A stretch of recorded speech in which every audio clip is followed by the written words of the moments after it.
ተመልሰን ተገናኝተናል። የቅዳሜ ጨዋታ የእንግዳ ፕሮግራም ሁለተኛውን ክፍል እንሆ።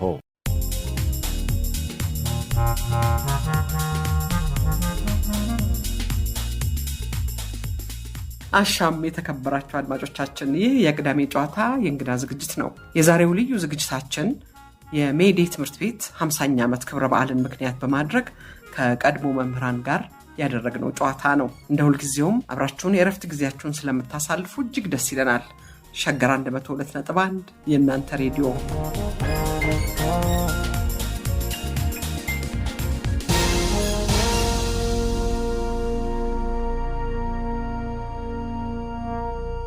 በጣም የገረመኝ ብዙዎቹ ትምህርት ቤቶች ወጣቶች እንደዚህ ወደ ሙዚቃ ወደ ምን እንዲያዘነብሉ አይፈቅዱም። የቀለሟን ትምህርት ብቻ ላይ ነው የሚያተኩሩት አይደለ? የእናንተ እንግዲህ በጣም ልዩ የሚሆነው ፈቃጅ የሆነ ትምህርት ቤት ነው ማለት ነው አይደለ? ፈቃጅ ነው ሁሉንም ነገር ሊሰሩ። መጽሐፍ የሚያዞር ልጅ መጥቶ እንዲማር መፍቀድ፣ ማታ ሳታጠና ይኸው እንደዚህ ዞርክ ምናምን ብሎ የሚወቅስ አይደለም ማለት ነው ትምህርት ቤቱ። ይሄ ነው በጣም ትልቁ ልዩነት አይደለ? እኔ የተረዳሁት እንደዛ ነው። ይሄ በጣም ትልቅ አስተዋጽኦ ነው። ምናልባት እኔም ያው እንትን ውስጥ ነበርኩኝ ከፍተኛ 7 የሚባለው ታካስታውሽ እነዚህ በቀድሞ መንግስት ጊዜ የኪነቶች ነበሩ። ከፍተኛ 7 1 2 15 ምናምን የሚባሉ ነበሩ። አንዱ እኔ ደግሞ 7 ውስጥ ነበርኩኝ። ከዛ በኋላ እንግዲህ ትምህርት ቤት ውስጥ መጣ መሰሉን አገኘኋት። መሰሉ ድምጻዊ ናት እና በጣም አፕሪሼት አረጋት ነበር ማለት በየክፍሉ ይዣት ዞራለሁ። ትዘፍናለች በጣም ምክንያቱም በጣም ፍላጎት ነበራት እና እኔ ደግሞ መዝሙር ሁሉ አስተምራቸዋለሁ። ልዩ ተሰጥኦ ነበረን ከሚለው አንጻር ነው እንግዲህ እና እንደዚህ አይነት ነገር እናደርግ ነበር። በዚህ አጋጣሚ ግን መሰሉም ኤልያስ ተባባልም ሌሎችም አሉ የዚህ ታሪካዊ ትምህርት ቤት የዚህ ያደጉበት ትምህርት ቤት ስለሆነ ገነት ማስረሻ ልጆች ምናምን ብቻ ብዙ አሉ በሙያ በተለያየ ሙያ ላይ ያሉት ማለት ነው። ማሳረጊያ እንዳይሆንብኝ እንጂ 50ኛው ዓመቱ ላይ እንዲገኙልንና እንደው ከዛም በፊት ለበዓሉ ዝግጅቶች እየተደረጉ ነው። በአንድ ጊዜ መቼም በዓል አይከበርም። ስለዚህ የተለያዩ ዝግጅቶች እያደረገን ነው በዚህ አጋጣሚ እና እስኪ ያለው ይበሉ በጣም ያስፈልጋል። በጣም ይገርመኝ በጣም ብዙ መምህራን እንደዚህ አይነት የመፍቀድ ነገር የለምና እናንተ ጋር በጣም ጥሩ ነው። ወይዘሮ ኤልሳ ወደ አንቺ ጥያቄ ልመጣ የነበረው ከማህበረሰቡ ጋር እዛ ሰፈር ካለው ሰው ጋር ጥሩ ግንኙነት አለሽ ሲባል ሰምቻለሁ። እንግዲህ ቀበሌዎቹ 29 30 31 32 33 34 አንድ ላይ እስከ 27 እና 06 ወደዛ እና 07 በጣም ፖሊስ ጣቢያ አሜሪካን ግቢ በጣም ብዙ የህዝብ መኖሪያ ነው አይደለ? ምክንያቱም የድሮ ሰፈር ስለሆነ ከተወረሰም በኋላ ቤት እንግዲህ ብዙ ሰው እዛው እየቀጠለ ምን እያለ የተስፋፋ ይመስለኛል። ንገሪን እስቲ። ለቅሶ ደራሽ ነሽ? የታመመ ጠያቂ ነሽ? እጅግ በጣም እኔ ለየት ያለ ነው የኔ። ምክንያቱም ብዙውን ጊዜ አሁን እነሱ ከሄዱም በኋላ እኔ ከ2002 ጀምሮ ነው ያቆምኩት ትምህርት ሜዴ እስከዛ ድረስ ነው። የኔ ልጆች ምላቸው የለም ሁሉም ልጆቼ ናቸው። በጣም ይፈሩኛል፣ በጣም ያከብሩኛል። ለኔ ደግሞ ግልጽ ናቸው ተማሪዎች። የሚደብቁት ነገር የለም። ከአስተማሪ ጋር እንኳን ሲጣላ እሺ የት እንሂድ ቲቸር እስቲ ንገሪያቸው ይሉኛል። የት እንሂድና እንትን እንበል እዚህ ካልጮህን። ብዙ ተማሪዎች የማይፈልጉት ነገር አለ። በሴቶች ወይ ክላስ ውስጥ አንድ ወንድ ልጅ ስትሳደቢ ወይ ስትናገሪው በጣም በቃ የመጨረሻ እንትን ነው የሚያደርጉት። የመጨረሻ ይናደዳሉ። እና አንድ ልጅ በጣም ተናደደ ባስተማሪው። ግን ላስተማሪው ምንም ነገር አላለ። መጥቶ ቲቸር ይልሳል እሺ የት ልሂድ? አሁን እኮ የተናገሩኝ በሴቶቹ ፊት ነውና ሴቶች ለኔ የሚሰጡት ግምት በጣም ነው የሚወርደው። እና በቃ ባይናገረን እንዲህ ንገሪልን እንዲህ በይልን። እኔ ትንሽ እንደ አማካሪም ያደርገኝ ነበርና በብዙ ትምህርት ቤት ውስጥ ያለው ክበብ በሙሉ ነው ያለውበት። እኔ የሌለውበት ኮሚቴ የለም ማለት እኔ ብዙ ነገር አለና ክፍሌ ራሱ ላይብራሪ ነው አለ። ላይብራሪ ይመጣሉ ከ1 እስከ 4 ተማሪዎች ናቸው። ሰልፍ ኮንቴንት የሚባል ነው አለ። ይሄ አካቶ የሚባለው ነው። አካቶ ሁሉንም ትምህርት ነው የምታስተምሪው። ጠቅላላ ትምህርት ታስተምሪያለሽ። እና የአስተማሪ ጥራት ስላል አንድ ሆነን ነው የምናስተምረው ማለት ነው። በፊትም ይሄም ሳይጀመር በፊት ማለት ነው። በፊት ሳይሆን ከተጀመረ በኋላ ያው የመንግስት ድጎማ መጣልን። መምህሮች የመንግስት መምህራኖች መጡና ድጎማ ሆነ። እኔ ግን እስከዛው ድረስ አለሁኝ እዛ ትምህርት ቤት ውስጥ ማለት ነው። ብዙ ነገር አብሬ ነው የሄድኩትና ትንሽ አመት ነው እንትን ያልኩት። በዛ ውስጥ እንዴት አይነት ነገር አለ መሰለሽ፣ ልጆቹን እኔ ቲያትር አሰራለሁ። ነፍሱን ይማረው መንጌ በጣም የሚጽፍ ልጅ አለ። እንሞካክራለን እንደዚህ መስፍንም እያለ ትንሽ እንጽፋለን፣ ግጥም እንጽፋለሁ። እና አንድ ጊዜ ድራማ የሚሆን ቲያትር እንደ ቲያትር አደረኩና ጻፍኩኝ። ከዛ በኋላ ተማሪዎቹን ሰበስብና ሳሰራ አሁን የት እንዳሉ ልነግርሽ አልችልም። በዛን ሰዓት የነበሩና ነዝሩ ትባላለች። አሁን ነዝሩ በጣም ዘፋኝ ናት። እውነት አዎ። እና የኔ ልጆች ናቸው። ድራማ ሳሰራ ለህዝብ የሚያስደነግጥ በስሙኒ እያስከፈል በየትምህርት ቤቱ ይዣቸው ዞር ነበር። ስሙኒ ነው የምናስከፍለው።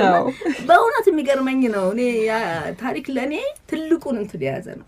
ትምህርት ቤት ውስጥ HIV የምትባል ኤልሳለች፣ መማር ማስተማር ኤልሳለች እንደዚህ። እና ልጆቹ ራሱ አክቴን ለምደውት እንደኔ ሆነው ተማሪዎቹ። እኔ ሳስተምር ትንሽ ላውራችሁ። ሳስተምር ወገቤን ይዤ ነው አስተምረውና እንደዚህ እያልኩኝ አስተምራለሁና አሁን የነገው መምህር የሚል እንትን አለ። ሲመረቁ ተማሪዎች በቀጥታ ልጅቷ እንደኔ ነው ቾካ ያያዙ ወገባ ያያዙ ምናምን የራሴን ነው በቃ ኮፒ አድርጋ ቀረጸችውና እንዲህ አይነት ነገር ልጆች አይምሮ ውስጥ መጣል በጣም ትልቁ እንትን ነው። ከዛ ደግሞ ወደ ህብረተሰቡ ስንወጣ ህብረተሰቡ ጠቅላላ ይጠሩኝ። ጎረቤት የነበሩ ጊዜ ሳይሄዱ በፊት የነበሩ ጊዜ ቡና የምንጠጣው እዛ ነው። ትኩስ እንትን ይሸጣል፣ ፓስቴ በጣም ነው የምወዳቸው እና ይሸጣል። ትኩሱ ገና ምናምን ሲወጣ ኤልሳ ትለኛለች። ምክንያቱም ከነሱ ፊት ለፊት ነው የኔ ክፍል እና ቡና ሲፈላ ሄጄ ቆሎ የሚሸጥበት አለ። ያን ቆሎ ምናምን እና ሁልጊዜ እዛ ግቢ ውስጥ ብቻ አይደለም፣ በቃ ይሄ አካባቢ በሙሉ ኤልሳ ነይ ዛሬ እንትን ነው ሚካኤል ነው ዛሬ እንትን ነው እሄዳለሁ። ምክንያቱም ደስ እንዲላቸው ፈልጋለሁ። እኔ በዛ ሰዓት ለራሴ ነው ብዬ ነው የማስበውና ደስ ይለኝ ነበርና ከብዙ ሰው ጋር ሲታመሙ እንትላሉ። ልጆቼን ደግሞ በጣም ሚዛቸው ልጆች በኤችአይቪ የተያዙ አሉኝ። ከነ ወላጆቻቸው እረዳለሁ። ማቀኝ ድርጅት የለም። ሄጄ ለምናለሁ። ሲሲኤፍ ለትምህርት ቤቱ ብዙ ነገር ያደረገ ነው። ከዛ አንድ ድርጅት አገኘን። አናኒያ ስኮፕሶ ሲሲኤፍ እነዚህ ድርጅቶች አሁን ስኮፕሶ ሳልናስበው የመጣ ድርጅት ነውና 31,000 ብር በአመት ይሰጣናል። ዩኒፎርም ያለብስልኛል ከነ ጫማ ዩኒፎርም ሞዴሶች ምናምን እንደዚህ ቅባት ምናምን ይሰጣል። እና እዛ ትምህርት ቤት ደግሞ የቀይ መስቀልን ዋና ተወካይ ምንም ያልሆንኩት ነገር የለም። እና እዛ ውስጥ ነው ከነዛ የሚሰበሰበው ብር ምን እናደርጋለን እኛ ለመምህራኖቹ እንትን አንድ ዕቃ ገዝተን ዕቃ አትርፈን እንትን እንላለን። በዛ በትርፉ እኛ ጉዞ እንሄዳለን። ፍቅር በቃ ከዛ የጀመረ ነው እስካሁን ድረስ ማለት ነው። እና ከመካከላችን እየሞቱ አሁንም እንሰባሰባለን፣ እንገናኛለንና ውርሳል። እኔ አሁን የማዕከል ስራ ከመለሰው ወርሻለሁ። ስለዚህ አሁን የታወቅኩ ነኝ በክፍለ ከተማው ላይ። እዚህ በነበርኩበት ሰዓት ሄዱና ኤልሳ ጋር ፈልጉ ነው የሚባለው የምሰራቸው መርጃ መሳሪያዎች ማለት ነው። እና ባላለው ውድድር ሲኖር እኔ ልጆቼን ይዤ ቀርባለሁ። አንደኛ ነው የምንወጣው፣ ዋንጫ ተሸልመን ነው የምንመጣው። እና እንዲህ አይነት ስራዎች እየተሰራ ነው። እኔ በእንትኖቹ ስጦታ ይሰጠኛል። ወላጆች አመት በዓል ሲሆን ምናምን ደብቀው አንድ የእንትና እናት አለች የነሻዋን ግዛው እናት የሻዋን ግዛው ወንድም የለም እሱ ልጅ እንዴት ነው መሰለሽ የኔ ሰርግ ዕለት እነሱ ተደራጅተው መጥተው እኔ ሰርግ እንትን አይደለም እና ሰርግ ላይ ተደራጁና መጡ ተማሪዎች እና በእነሱ ነው የታጀብኩት። እነሱ አብነት አጎናፍር አንተነ እንደገና ይሄ ነፍሱን ይማረው ስሙ ጠፋኝ እና እናቱ ዱባይ ሄዳ ነበርና ከዛ እጣን አምጥታ ሰጣኛል። እንደዚህ አይነት ስጦታዎች ደብቀው የሚያመጡት ነገር አመት በዓል ከሆነ ዳቦ ይዞ መጥተው ምናምን ይሰጡኛል። እና ይሄ ለኔ ትልቁ ትምህርት ቤቴ ነው። ትልቁ ትምህርት በጣም እድለኛ ናችሁ። እንግዲህ የሀገራችን ትምህርት ቤቶች የኛ ኑሮ መምሰል አለባቸው አይደለ? የእናንተ ትምህርት ቤት አንዱ ትልቁ ነገር እኔ እንደው ድሉ ቢሰጠኝ እንደ ሞዴል መወሰድ ያለበት አንዱ ከማህበረሰቡ ጋር አብሮ ተመሳስሎ መስሎ መኖር፣ ማህበረሰቡን ችግሩን ተረድቶ ደስታውንም ሀዘኑንም አብሮ ተካፍሎ ልጆቹን አስተምሮ የሚኖር ትምህርት ቤት ማለት ነው። ይሄ በጣም ትልቅ ነገር ነው። ድሮ የምናውቃቸው መምህራኖቻችን እንደዚህ ነበሩ። ስለኛ ብዙ ይጨነቃሉ። እንደዋችን የሚወረውሩትን ነገር ወርውሮ መሄድ ብቻ ሳይሆን ወደፊት የት እንደምንደርስ ሁሉ ይጨነቃሉ አይደለ? ይሄ ነው እንግዲህ አሁን መሆን ያለበት ብዬ የማምነው ይሄንን ነው። ከማህበረሰቡ ጋር ተመሳስሎ መኖር። ወይዘሮ ኤልሳ አሁንም አስተማሪ ነሽ፣ የራስሽ ትምህርት ቤት አለሽ። መዋለ ህጻናት ነው? መዋለ ህጻናት ነው። ከጓደኞቼ ጋር ነው። 2 ጓደኞች ነው፣ 3 ሆነን የከፈት ነው። እዛ ደግሞ ለየት ይላል። ስሜንም የለወጥኩበት ነው። ቲቸር ኤልሳ። አሁን ደግሞ ሚስ ማማ ነው የምባለው። ልጆች አሳዳጊ ነሽ? አሁን ሚስ ማማ ነው የምባለው። ወላጁም በሚስማማ ነው የሚያውቀው። እና ትምህርት ቤቴ እጅግ በጣም በቃ የምወዳቸው ህፃናቶቹ ደግሞ በይበልጥ ፍቅር ናቸው። በጣም ፍቅር ናቸው ልጆቹ፣ ትናንሾቹ ልጆች። እኔ ስገባ ሲያዩ ራሱ በቃ እንዴት እንደሚሆኑ ሳይ ምናምን ከነሱ መለየት አልፈልግም። እንግዲህ እድሜ ቀጥለውልኛል ልጆቼ። ጥሩ ነው። አስተማሪ እኮ የማያረጀው ለዚህ ነው ይባላል አይደል? ከልጆች ጋር ስለሚሆን እነዚህ ተማሪዎች የባሰ እድሜ ቀጠሉልን። ደግሞ ያስተማርኳቸው ተማሪዎች እኛን ሰባስበው ለዚህ ማብቃት ደግሞ እጅግ በጣም ያስደሰተኝ በህይወቴ ውስጥ እንግዲህ አንድ ትልቅ እንትን አገኘው ያልኩበት። ተማሪዎቻችሁ በጣም ጥሩ ነገር ይናገራሉ ስለናንተ። ሁለታችሁ ብቻ ናችሁ አይደለ? አሁን መምህር ጡረታ ወጣላችሁ አይደለ? አዎ። እና በግል ስራ ላይ ናችሁ ያላችሁት ሶስታችሁ። አቶ መስፍንና ወይዘሮ ኤልሳ ናቸው በትምህርት ስራ ላይ ያሉ። ተማሪዎቹ ስለሁላችሁም በጣም ጥሩ ነገር ይናገራሉ። ግን ወይዘሮ ኤልሳንና አቶ አሊ ዘናጭ ነበራችሁ ይላሉ። ንገሩን እስቲ ከሌሎቹ በተለየ። የሜዲ ትምህርት ቤት የሚገርምሽ ነገር በጣም ወጣት ከመሆናችን የተነሳ ሁሉም ሰው ከመማር ማስተማሩ ኃላፊነቱን ከመወጣት በዘለለ ደግሞ ራሱን ይጠብቃል። መሰለ እንዴት እንዳልጠቀስኩት አላውቅም። መሰለ በጣም ዜንቶ ነው። አይ በእንትን ነው በሙዚቃ ነው። እና አቶ መሰለ ፋሽንም አለ መሰለም እርሳም እኔም አቅሜ ፈቀደው መጠን ራሴን እጠብቃለሁ እና የሚመጡ ነገሮችን በአቅሜ መሰረት ሁሉ ጊዜ ተማሪዎች ፊት ሲቀር ለተማሪዎች ምሳሌ መሆን ነው የምፈልገው። ምን እላቸው ነበረ? እናንተ እኛ ስናስተምራችሁ ከኛ የምትቀስሙት የቀለም ትምህርት ብቻ አይደለም፣ አነጋገራችን፣ አረማመዳችን፣ አነጋገራችን፣ አለባበሳችን ጭምርላቸው ነበር። ነው ከማረሰው እና ሁሉ ጊዜ እንዲህ ስለምላቸው የምላቸውን ሆኜ ለመገኘት ፈልግ ነበር። እንዲህ ብለህን ነበር ብሎ እንዳይሉኝ ስለምፈልግ አቅሜ ፈቀደው መጠን ራሴን እጠብቃለሁ እና በአጠቃላይ የግቢው ማህበረሰብ ግን ወጣት ከመሆናችን የተነሳ ሁሉም ሰው ዜንጦ ነበር ማለት ይችላል። በጣም የሚገርም ፋሽን የሚጠብቅ እውነት ምን ይባል ነበር አንድ ሰሞን ሜዲ ትምህርት ቤት ውስጥ ነዳጅ ፈልቀ ወይ ባለበት ነዳጅ ፈልቋል እዚህ ትምህርት ቤት። ማታ ከስራችን በኋላ እዛ አካባቢ ወጣትነት ስላለ ባሮች አሉ፣ እንገባለን፣ እንዝናናለን። ስንገባ ሜዲዎች መጡ ነው የሚባል ዝንጥ የምንለው እንገባለን፣ የምንፈልገው መጥቶ ወስደን ተዝናንተን በቃ ሜዲዎች መጡ እዚህ ግቢ ውስጥ ሜዲ ውስጥ ነዳጅ ፈለቀ ወይ ምን እንደው አስተማሪዎች ያደሉ ወይ እየተባለ እንደ ጉድ ነው የሚወራው። ከምን የወጣ ነው? ሁሉም መምህራን ራሱን ይጠብቃል። ኃላፊነታችን ከመወጣት በላይ ለተማሪዎቻችን መልካም ምሳሌ ለመታየት ስለምፈልግ እንደዚህ ስለሚደረግ ባለባበስ ላይ አንታማም ነበር ሜዲዎች። በጣም የሚገርምሽ እና ከዛ በተረፈ ቅድም ሲያነሱት እኔ መናገር የጫረብኝ የማስታውሰው ነገር ምንድነው? ይገርምሻል ኤልሳይት አንስተዋለች። የተለያዩ ክበባት አሉ። ካሉት ክበባት ውስጥ ግን በቁጥር 1 የሚጠቀሰው ለሌሎች ትምህርቶች አርአያ የሆነው የሀገርን ወግ ፕሮግራም ጉዞ ኮሚቴ የሚባል አለ። ይሄንን ጉዞ ኮሚቴ በከፍተኛ ሀገሩን የመጎብኘት ሀገሩን የማወቅ ፍላጎት የነበረው በጣም የምንወደው የምናከብረው ወደ ስራው ታታሪ የነበረ መምህር አኪሉ በቀለ እዚህ ቦታ ላይ ስለነሰው ባልፍ ንፉግነት ነው የሚሆንብኝ።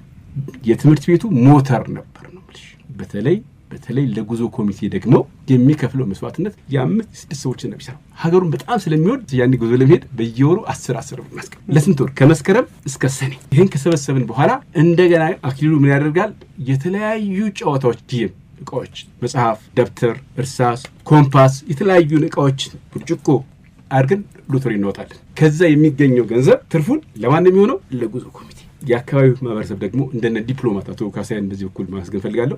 ጉዞውን ይላል ሲል አቶ ካሳያን ብር ይላል ዲፕሎማቲክ ልብስ ሰፊ ባለቤት ነበር። እንደዚህ ያደረግን በኢትዮጵያ ውስጥ ያልጎበኘልን ከጢስ አባይ አድባራቶቹ አርባ ምንጭ፣ አዞ ገበያ፣ አዋሳ ታቦር ተራራ፣ ዲላ አቶ አወል ማሙ የሚባል መምህራችን ታሙብን ከኛ ለቁዛ ታሙ ይዘው ሄዷል።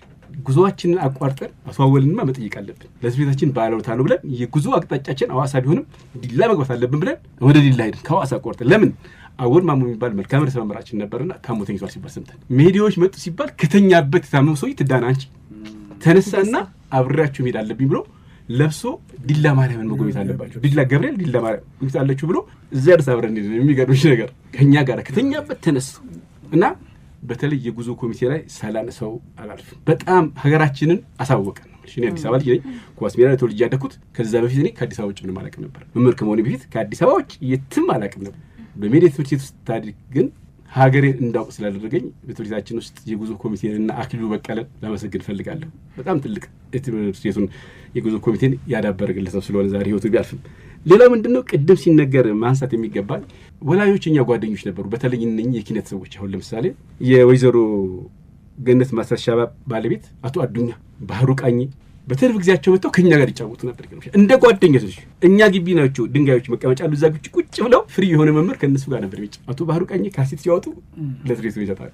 ሚኒ ሚዲያ ስላለን በዛ ስለሚተላለፍ እና የተማሪ ወላጆቻችን ቤተሰብ ነበር ነው። በቃ በጣም የታወቁ ናቸው አቶ ባህሩ ቃኝ። ወይዘሮ ገነት አቶ አዱኛ የወይዘሮ ገነት ባለቤት የወይዘሮ ገነት ልጅ አሁን ካንተ ወዲያ አዱኛ የሚባል ልጅ አላቸው። ካንተ ወዲያ አዱኛ ከኛ ጋር ተምሮ ነው ዛሬ በኢንጂነሪንግ ጨርሶ ነው ያለው።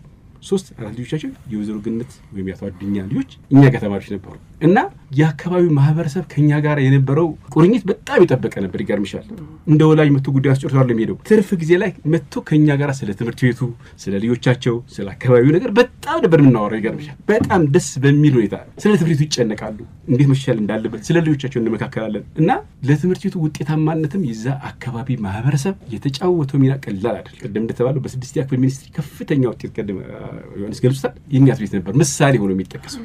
አሁን እኔ ባለፉት 5 ዓመታት ርዕሰ መምህር ሆኜ ለዳብታ አገልግዬ ነበር። ከዛ ተመልሼ አሁን ሜዲ ያለብኝ ሜዲ ነው ርዕሰ መምህር ሆነው ፈልግ ብዬ ሳልመደብ በፍላጎቴ ነው አስቀየረ ሜዲ የመጣሁት። ለምን የአካባቢው ማህበረሰብ ለኛ ባለውለታ ስለሆነ የትምህርት ሁኔታ ለመለወጥ በከፍተኛ ጥረት አድርገን ኬጂ ትምህርት አልነበራቸው። ትምህርት ቤቱ አካባቢው ማህበረሰብ በጣም ችግረኛ ነው። መዋለ ህጻናት ልጅ ገብቶ ለማስተማር አቅም የለው። አንድ መዋለ ህጻናት አንድ ተማሪ ለማስተማር ቢያንስ በትንሹ በዛን ሰዓት እስከ 500 እና 600 ነበር። ይሄንን ችግር ለመቅረፍ የብዙ ዓመታት ጥያቄ ስለነበር ማህበረሰቡ ከወረዳ ትምህርት ጽሕፈት ቤት፣ ከክፍለ ትምህርት ጽሕፈት ቤት፣ ከአካባቢው ማህበረሰብ፣ ከትምህርት ቤቱ ማህበር ጋር ከፍተኛ ትግል አድርገን በ2015 ዓ.ም የህዝብ ጥያቄ የሆነውን የረጅም ጊዜ ህዝብ ጥያቄ የነበረውን መዋለ ህጻናት ከፈትንላቸው። ደስ እንዳለቸው ልነግርሽ አልችልም። አሁን በትምህርት ቤት ውስጥ ከተማሪዎች ቁጥር ውስጥ ከፍተኛው ከ1 እስከ 8 ከኬጂ እስከ 8 ነው። ከፍተኛው ቁጥር የሚይዘው የኬጂ ተማሪዎች ናቸው። ይገርምሻል። ለምን የአካባቢው ማህበረሰብ በጣም የኢኮኖሚ ዝቅተኛ ስለነበረ ይሄ ጥያቄ ስለተመለሰለት አሁን ልጆቹ መዋለ ህጻናት እንዲያስተምር በማድረጉ በጣም ረካለሁ፣ በጣም እደሰታለሁ። እንግዲህ ወደ ስራ ሲሄዱ ልጆቻቸውን ሸቅለው የሚኖሩ ሰዎች ናቸው። የቀን ስራ ነው የሚሰሩት እኮ በእናትሽ። ያችን ሸቅለው አንደኛ እንዲማሩላቸው፣ ሁለተኛ እንደ መቆያም ልጆቻቸውን እንዲጠብቁ ስለሚያደርጉ ያ በመደረጉ እኔ በጣም ደስ ይለኛል። የአካባቢ ማህበረሰብ ይህን ስናቋቁም የአቅሙን የፈቀደልን በመሆኑ በእጅጉ አመሰግናለሁ። ቅድም ሲጠቀስ አንድ ትንሽ ሊባል የሚባገባው ነገር አለ። መንግስት ለኛ በእርግጥ ህንጻ አልሰራልን። የሚሊት ትምህርት ወደ ህዝብ ከተቀየረ በኋላ ብዙ ህንጻዎች ተሰራሉ። ትምህርቶች እኛ ትምህርት ውስጥ ግን ህንጻ አልሰራም። ግን ያገዘን ነገር አለ፣ ማይካድ ነገር አለ። ምን ለተማሪዎች መጽሐፍ፣ የላብራቶሪ ዕቃ፣ የላይብረሪ መምህራን፣ የህዝብ ፊት ራሱ እያለ በመምህራን ይደጎመን ነበር። እኛ ለመምህራን ክፍል የምናወጣው ገንዘብ በጣም ስለሚያንስብን ያንን ተቋቁሞ እንዲኖር ሲል ምን ያደርግ ነበር? መንግስት የመንግስት መምህራንን እኛ ጋር በነፃ ይመድብልን ነበር። እኛ ጋር የሚመደቡ ደግሞ የመንግስት መምህራን ደስ ይላቸዋል። በምን አትኝም? ከየትኛውም ትምህርት በተለየ መልኩ ከፍተኛ የማታ ገቢ ስለነበር ያችን ስለሚያገኙት የቀን ደሞዛቸው መንግስት የሚከፍላቸው፣ የማታዋን ግን ከሜዲ እንዲያገኙ ስለሚያገኙ ከፍተኛ ገንዘብ ሜዲ ለመመደብ ሰሜን ዞን ላይ ፉክቻ ነበር። ሜዲ መደበ የሚባለው የማታ ገቢያችን ከፍተኛ ስለነበር ሜዲ ትምህርት ይተመድቡ አንድም የመንግስት መምህር ልውጣ ብሎ ይወጣ የለም። በሙሉ የወጡት በጡረታ ነው። ስም መጥቀስ እችላለሁ። እኔ የምወጣው ከሜዲ በጡረታ ነው እያሉ እነ መምህር ፒተር ኒኖ፣ እናቱ አረጋ ጸጋ፣ እነ ካሳሁን ኩራቱ፣ እመቤት ብሩ ወዘተርፍ በፍጹም እኛ ከሜዲ ነው። ገንዘቡ ብቻ አይደለም የፍቅርም ቤት ነው። እንደ ሜዲ እንደ ቤተሰብ ሆኖ የትም ትምህርት ቤት አታይ። ይሄን ያደረገው ምንድነው?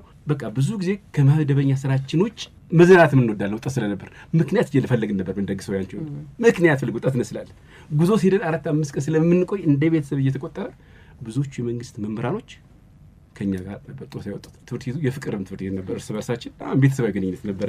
ለጥቅስ ልጅ ፈልግ የሬዲዮ ክለብ ነበራችሁ አይደለ? ሬዲዮ እንኳን አስታውሽኝ። ሬዲዮ ብያለሁ። የሬዲዮ ክላስ ነበር። ሬዲዮ በምናስተምርበት ጊዜ የሬዲዮ ትምህርት ፕሮግራም ሲተላለፍ 1 ወይም 2 ሬዲዮ ነው የሚኖረው። ይገርምሻል። ትምህርት በሬዲዮ እሱን ለማስተላለፍ ቸገረን።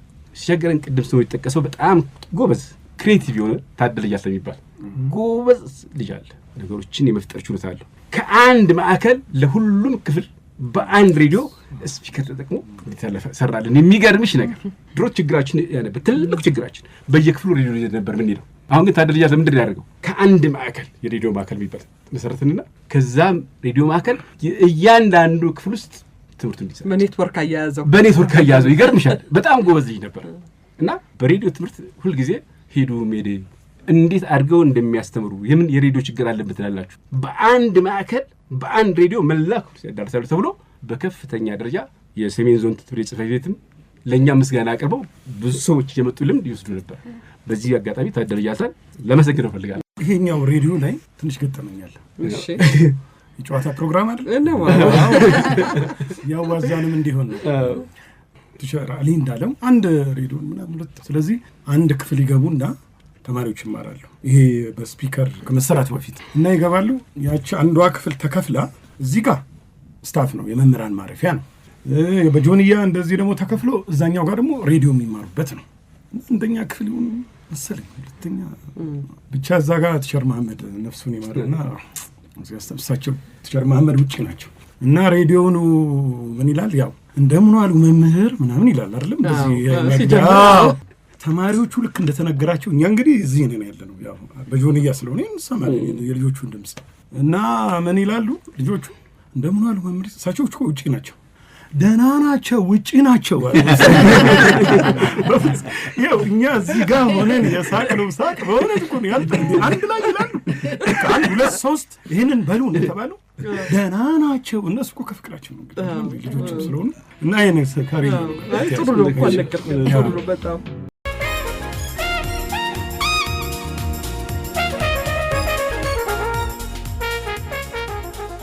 ሬዲዮ ጣቢያው ሸገር 102.1 ዝግጅቱ የቅዳሜ ጨዋታ ነው። እንግዶቻችን 50ኛ ዓመቱን የሚያከብረው የሜዲ ትምህርት ቤት የቀድሞ መምህራን ናቸው።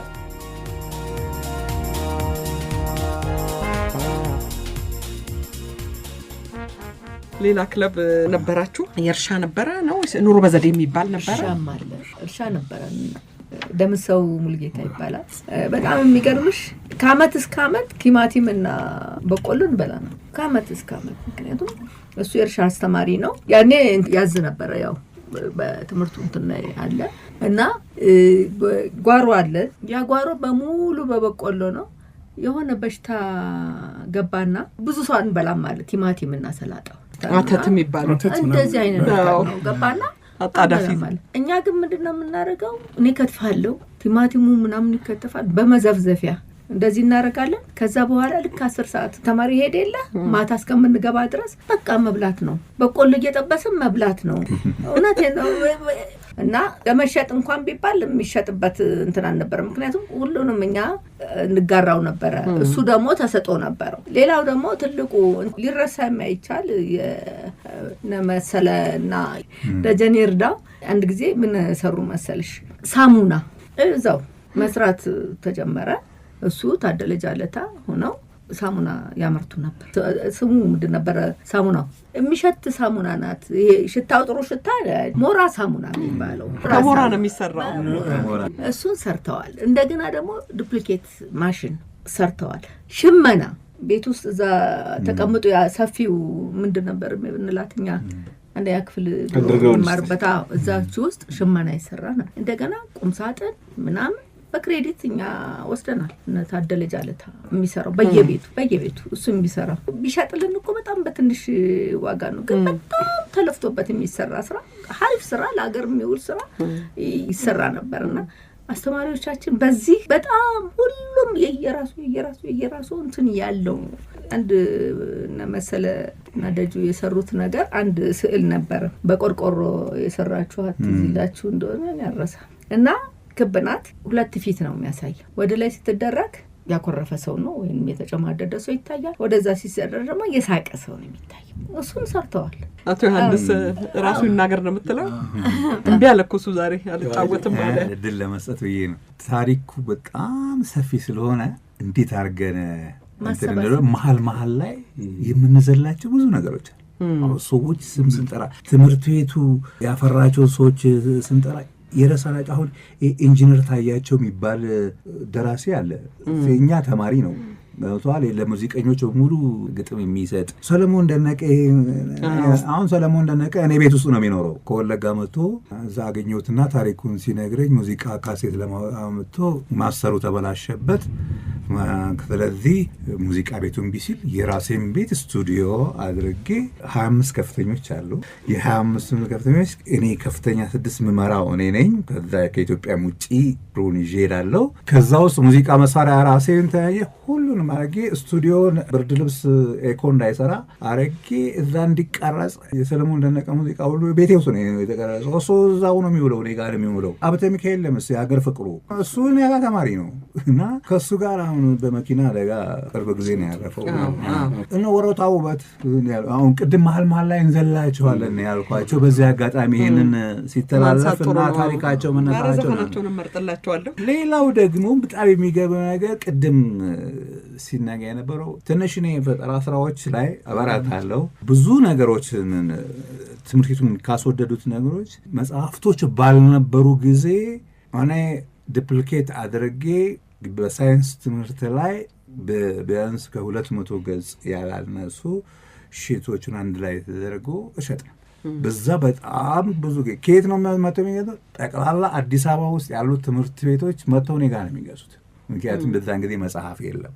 ስለዚህ አጫጭር አድርጌ በጥያቄ መልክ አዘጋጅቼ አድርጌ እሸጥ ነበር። ስለዚህ ገቢያችን ከፍተኛ እና ቅድም ያለው ከአለባበሳችን ከአመጋገባችን በጣም የሚገርም እርስ በርሳችን የመተሳሰባችን ያልሆነ መጠለያ አሁን መምህሩ አብዛኛው መኖሪያው እናትና አባቱ ጋር እንጂ ራሱ ኑሮ አልመሰረተም።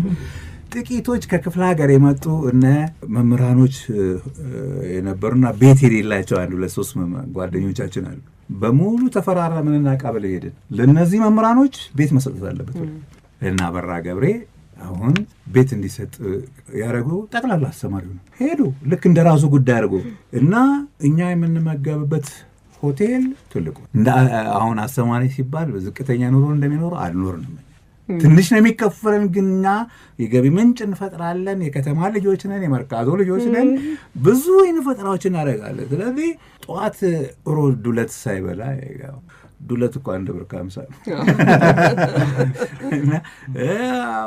አንድ ቤት ነበረ ጽጌረዳ ሆቴል የሚባል እሱ ጋር በሚባል ሰው አሁንም የሆነ ሆቴል ከፍቶ አይቼዋለሁ። ለሁሉ ሰው ቅልጥም ያቀርባል። እንዲህ ይሄ ሰውዬ ስንት በግ ነው የሚያርደው? አንተነህ ደብረ የሚባል ጓደኛችን አይደለም አይን ሰምተናል። ምንድነው አጂፕ ነው የሚያርደው አለ እና አለ የተባለው የተመሳለ ማታ ሆቴል ማታ ላይ ቢራ ምናምን 1 ብር ከ5 ሳንቲም ነው እና ስለዚህ ማታ ከ2 ሰዓት ተኩል ስንወጣ ከላይ እስከታች ያሉ ሆቴሎች በሙሉ ማንም አይደለም የሚጠብቁት የሜዴ መምህራንን 2 ቢራ ብላችሁ ትገባላችሁ። ብለን ስንገባ በቃ እኛ ነን። ስለዚህ እንትኑ ይህንን ሊያደርግ የቻለው መሳሽ በዛ አካባቢ ያሉት ደግሞ እኔን የሚያደርጉኝ ነበሩ። ሂላል የሚባሉ ልብስ ሰፊዎች ምናምን አሉ። የዛኔ እኔን እንደ ሞዴል አድርገው ዘናጭ አድርገው ነው የሚያደርጉኝ ናቸው እና ና ይለኛል። እኔ አላቅም በፕሮሞሽን መሆኑን ለካ ልብስ ዝም ብሎ ይለካኝና ይህን ልብስ ልበስ ይለኛል። ገንዘብ የለኝም። አሁን ቀስ ብለህ ትከፍላለህ ይሰጠኝና በማገስቱ የመሰለን አይነት ልብስ ተውሎ ያ አካባቢ ሁሉ በዛን ጊዜ ሊያልፍ የሚለብስ አዲስ አበባ ውስጥ ያለው ወጣት የለም። ሊያልፍ ማለት የጣሊያን ሱፍ 50 ነው። በቃ እኛንን ሊያልፍ የምንለብሰው የአሜሪካን ፍሬንኮር ጃኬትን ሰው እኛ ነን። ትንሽ ቅድም ያለው የማታ ክፍያ ከደሞዛችን 5-6 እጥፍ ስለምናገኝ፣ ሁለተኛ ልዩ ልዩ የገቢ ምንጮች ይፈልጋለን። የመሳሰሉት ጎበዞች ነበር። ጎበዞች ነን በጣም ሆነ እና በእንደዛ አይነት ሁኔታ ያለፈነን። ሁለተኛም ደግሞ ኮምፖዚሽኑ ነው አሁን ትልቁ ነገር ያመጣው። እኔ ዲ ላይ በተለያየ ዓለም ላይ ያሉ የተለያየ እኔ ስራ ዓለም ላይ ያሉ አሉ። እነዛን ራሱ አሁን ስለሌሉ እንዲ ያስታወስኳቸውን አንዳንዶቹን በሞት ያለፍናቸውን በቀደም ለታ ተሰብስበን ነበር። ለካ ትዝ 23 መምህራኖች በሞት አጥተናል እዛች ግቢ ውስጥ። ያንን የጧፍ ማብራት ስነ ስርዓት ስናደርግ በቃ ሁሉም ሰው ሌላ አይነት ውስጥ ስሜት ውስጥ የገባው አሉ የምንላቸው ያላገኘናቸው የሞት ቀላል ጊዜ አይደለም፣ ቀላል እድሜ አይደለም ያስቆጠር ነው እና ብዙዎቹን በሞት አጥተናቸው የሌላ አይነት ስራ ውስጥ የተሰማሩ በሌላው ዓለም ላይ ያሉ በአውሮፓም በአሜሪካ ምናምን ያሉ የተለያዩ ሁኔታዎች ውስጥ ያሉ አሉ። ስለዚህ ይሄ ትምህርት ቤት እንደሌላ ትምህርት ቤት እኔ ከዛ ከወጣው በኋላ የገባሁት የተሻለ ክፍያ ተጠቅሞኝ ኒው ኤራ ትምህርት ቤት ነው የገባሁት። እዛ ስገባ እጅግ በጣም ነው አንድ ወር ከሰራ በኋላ አልሰራም ስላቸው እጥፍ ደሞዝ እንደገና ጨመሩልኝ ለብቻዬ ካስተማሪ ሁሉ። ምክንያቱም ሜዲ ሰርቶ የመጣ ነው ከተባለ ልክ አሁን ከአንድ ትምህርት ቤት የሰራ ሲባል ከፍተኛ ክፍያ እንደሚከፈለው በዛ ወቅት ሜዲ ሰራ ከተባለ የሚቀጥለው ትምህርት ቤት ውስጥ ቢገባ ተጫርቶ ነው የሚወስድ እና ኒው ኤራ ትምህርት ቤት ገብቼ እኔ በወሩ ደሞዝ ካልጨምራቸው አልሰራ ባልኩ አውቄ ደሞዝ እንዲጨምሩልኝ ምናምን ሳያቸው ከሁሉም የራሴን ማዕከል ገንብቼ የፈጠራ ስራዎች የሚሰሩበትን በኤሌክትሮኒክስ በኬሚስትሪው በምኑ ብዙ ነገሮችን ስለነበረ ቅድም የሚነግረን ታደለ ጃለታ ያን የሰራው እኔ እዛ የሰራሁት ላይ የተለያየ ገብቶሃል። እዛ ውስጥ ያለውን የመጀመሪያ እንደገባው ለሃይ ስኩል መምህራኑ በሙሉ ተሰብስበው እንደ ኒው ኤራ ትምህርት ሄዱ ተብሎ ታደለ ጃለታ ያን አይተመቱ ነው እዛ የሰራው እና እኔ የሰራሁት ከአንድ ማዕከል የሰራሁት በምንድን ነው በኤሌክትሮኒክስ ዘዴ በድምፅ ማጉያ አንድ መምህርን ምፈልግ ከሆነ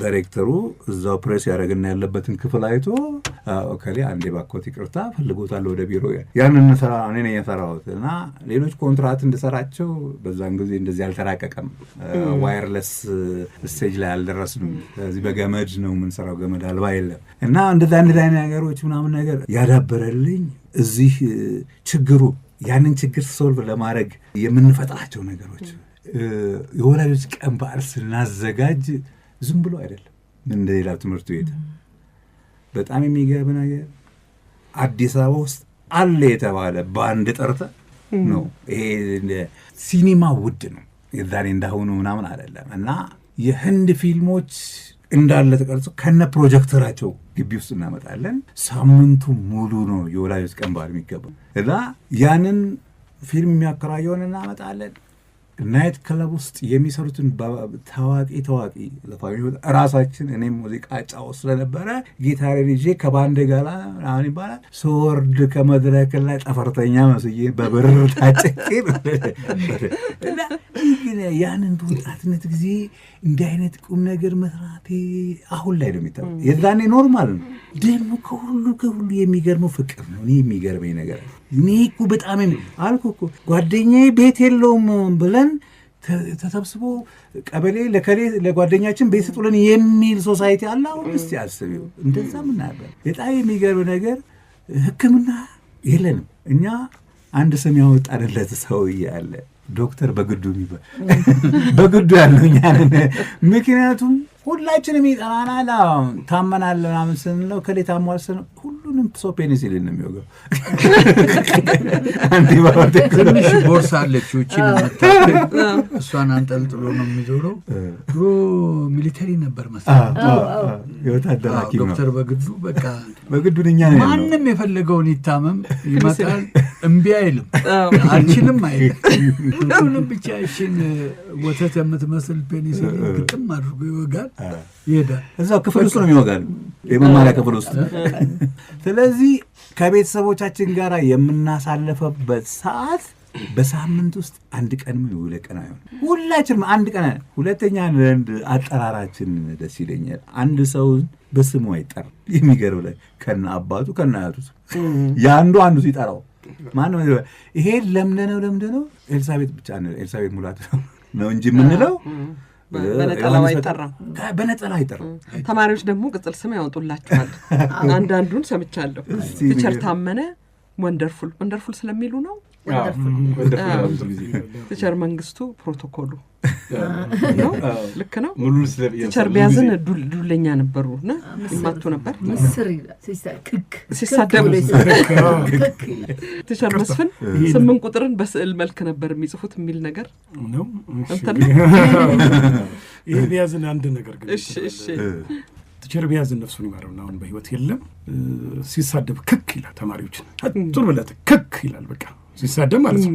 እና አሁን የእርሻ ትምህርት ይሁን ብቻ የሆነ ትምህርት ያስተምራል እና ስለ አዝርዕት አይነቶች እንደዚህ ነው ምናምን ይልና እስኪ እናንተ የምታውቁትን ግለጹ ይላል ክፍል ውስጥ ማለት ነው። ያው ለተማሪዎች ሰጥ የለ እንግዲህ ፓርቲሲፓንት እንዲያደርጉ አንዱ ወጣና ክክ አለል እሱ ተማሪው ማለት ነው።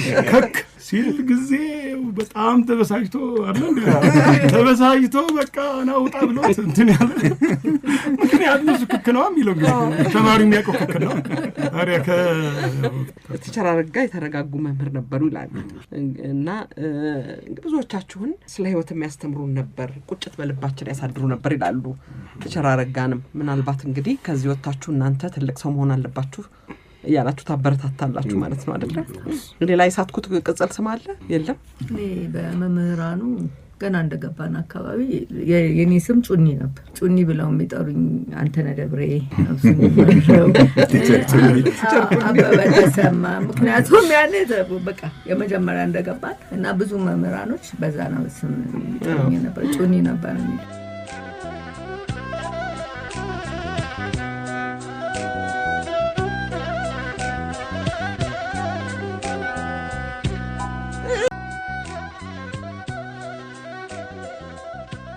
አብዲ ነጋሽ ጥሩ የታሪክ ተማሪ ነበር እንዴ?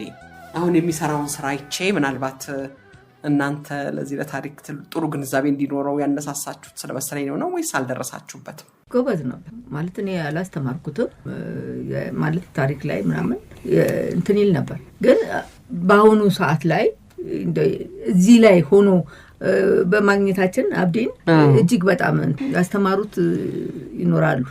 አሁን መስፍን ንጉሴ ያስተምሮታል። በቀደም በስልክ አገኘው አይደል?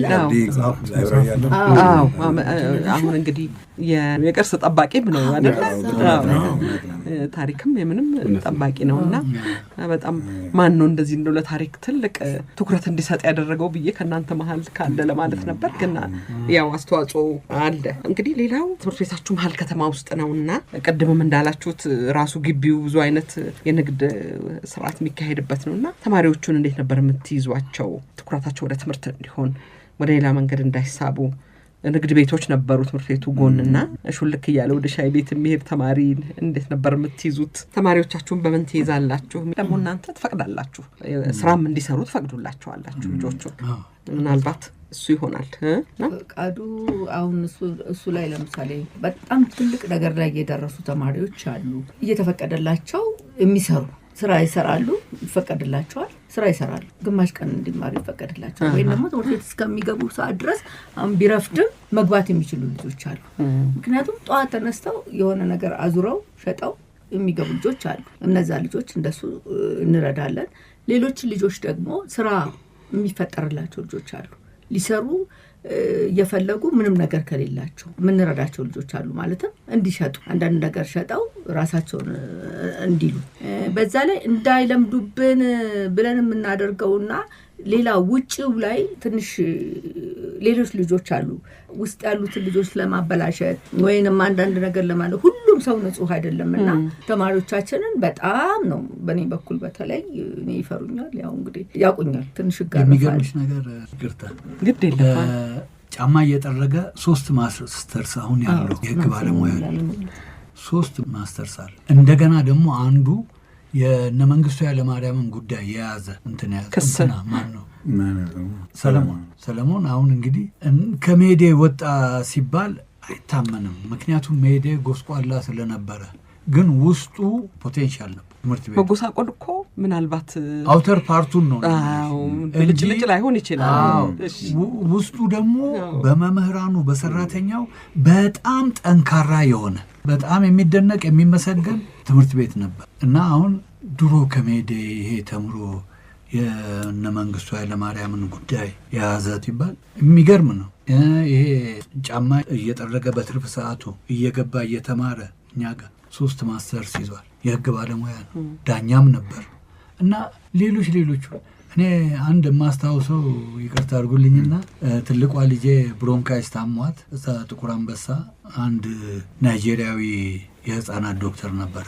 እሱ ጋር በሰው አማካይነት ልገባ ብዬ ስጠብቅ ከአግዳሚ ወንበር ላይ ቁጭ ብዬ እሱ ጋር ለመግባት ሰው እንዲረዳኝ ስዩምን ታውቀዋለህ? ስዩም በቀለ እዛ ያን ጊዜ የህንፃው ኃላፊ ነበር የጥቁር አንበሳ እና በእሱ አማካይነት እዛ ናይጄሪያዊ እንትን ጋር ልገባ ስል የእኛ ተማሪ የነበረ ዶክተር መጥቶ ቲቸር ምን ትሰራለህ እዚህ አለኝ። አይ እኔ ቀና ብዬ ባየው ምንም እንትን ግራ ገባኝ። ምክንያቱም ተቀያይሯል። እገሌ እኮ ነኝ እንትን ሲለኝ ከዛ ተነሳው ጨበጥኩት። አይ ልጄን ላሳክም። እንግዲህ የዛሬ 20 ዓመት አካባቢ ነው እሱን ያገኘሁት እዛ የዛሬ 20 ዓመት አካባቢ እና እንደዚህ የማይታመን ብዙ ምሁራንን አፍርታለች። ሜዴ ቀላል ትምህርት ቤት አይደለችም። ዶክተሮችን፣ ኢንጂነሮችን ይኸው አሁን የከተማ ልማት የፕላን ክፍል በሚኒስትር ዴታ ማድረግ የሜዴ ተማሪ የነበረ ነው። የኢንተርኮንቲኔንታል ሆቴል ባለቤት የእኛ ተማሪ ነው። አቶ ከበደ ልጅ ቡና የሚነግሩ የእሳቸው ልጅ። አሁን ምን አስባችኋል? አሁን እናንተ ደጅ ናችሁ። አሁን ለሜዴ ትምህርት ቤት 50ኛ ዓመቱን ሲያከብር ምንድን ነው የምትመኙት ነገር ምንድን ነው? እነዚህ ያፈራናቸው ልጆች በውጭም በሀገር ውስጥም የትም ያሉት ይህንን ነገር እንዲሳተፉ ሜዴ ብዙ የሚያስፈልጋት ነገር አለ። ትምህርት ሚኒስቴር ያላደረገላት ብዙ የሚያስፈልጋት ነገር አለ። ያንን እንድታገኝ ሁላችንም ተሰብስበን እኛ ሽማግሌዎቹ፣ የድሮ አስተማሪዎች፣ ወጣቱም፣ ተማሪውም ሁሉም ተሰባስበን ለ50ኛው ዓመት ተገናኝተን የሚደረገውን ነገር የአቅማችንን ያህል አድርገን ትምህርት ቤቷ የሆነ ነገር ማግኘት እንዳለባት ብዙ የሚያስፈልጋት ነገር አለ። ያንን ነገር 100% ማሟላት ባንችል ቢያንስ 50% እንኳን እንስራ። ተማሪዎችም እኛ የቀድሞ አስተማሪዎችም ተሰባስበን ያን ነገር አስተዋጽኦ እናድርግ ነው። በቃ የኔ ጥሪያችሁ እሱ ነው።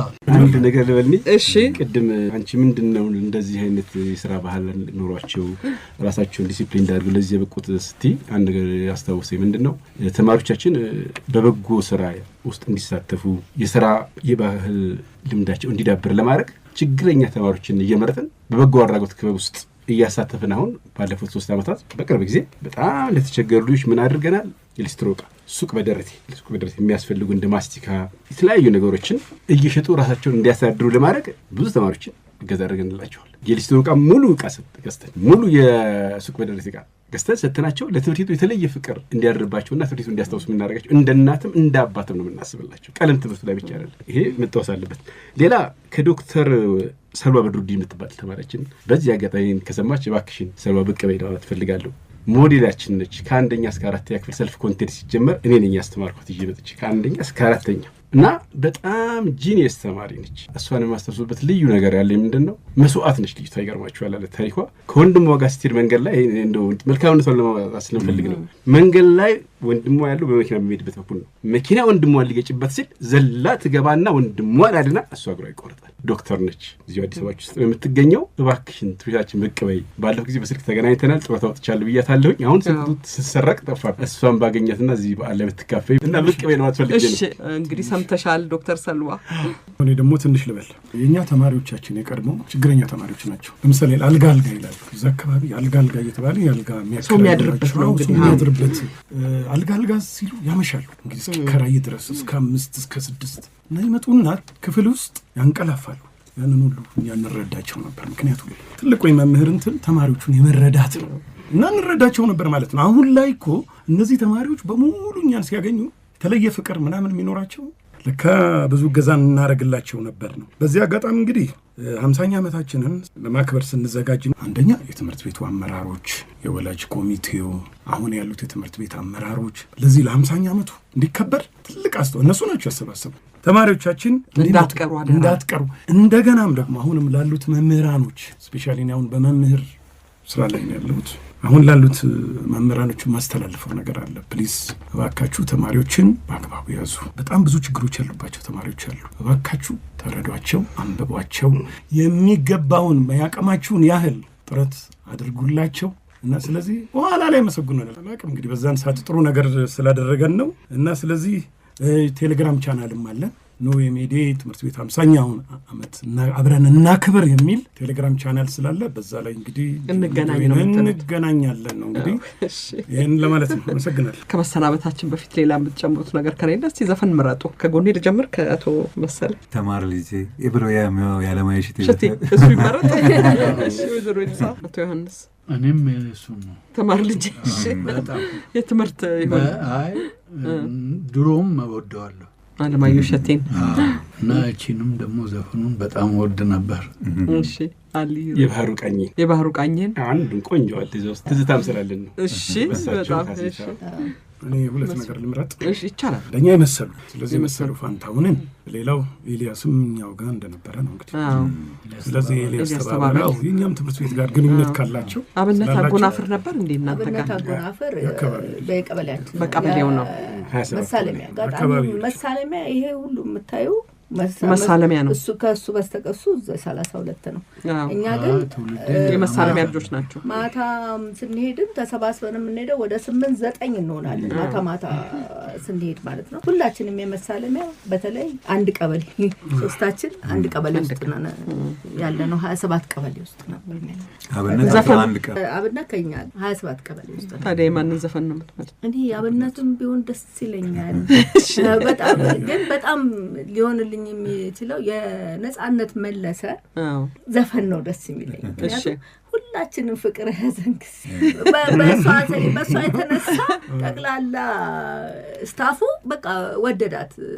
በተለይ ኃይለኛ ዶፍ ዝናብ ሲወር ከሰማይ አንተ ልከብኝ ይቀራል ሆይ ምናምን የሚለው ሁላችንንም ትንሽ እንትን ብሎ ነበርና ያን ዘፈን አርሰው ከሱ ይመረጣል። በተቻለ መጠን ሁሉንም እንመርጣለን። ዲያፍሮምኛው ሰፈር ነው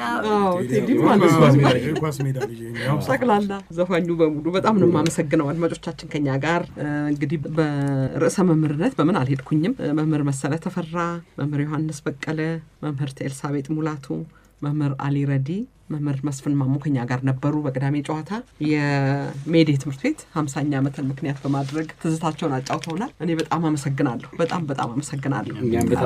እድለኛ ናችሁ። እናንተም ተማሪዎቻችሁም እድለኞች ናቸው።